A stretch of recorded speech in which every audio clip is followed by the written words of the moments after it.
তুমি আমাকে কি বলতে চাও? ডিভোর্স পেপারে সাইন করে দিয়েছি কিনা এটাই তো বলতে চাও? এই নাও, সাইন করে দিয়েছি। আমি আর কখনোই তোমাকে বিরক্ত করব না, তোমার সামনে যাব না। এটা সত্যি, ছোটবেলা থেকে তোমাকে ভালোবাসাতে ভালো রাখতে চেয়েছিলাম, কিন্তু সেই ভালোবাসা যে তোমার গলার কাটা হয়ে যাবে সেটা বুঝতে পারিনি। আসলে একতরফা ভালোবাসা গেলেও ভালো থাকা যায় না। তুমি সত্যি সাইন করে দিয়েছো? হ্যাঁ, সত্যি। দেখো, আমি চাই না তুমি সাইন করো। আমি আসলে ভুল মানুষকে ভালোবেসে ফেলেছিলাম। আমি চাই তোমার সঙ্গে থাকতে। কিন্তু আমি চাই না থাকতে।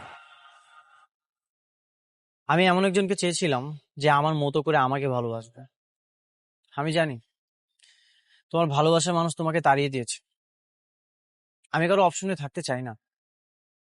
ভালো থেকো।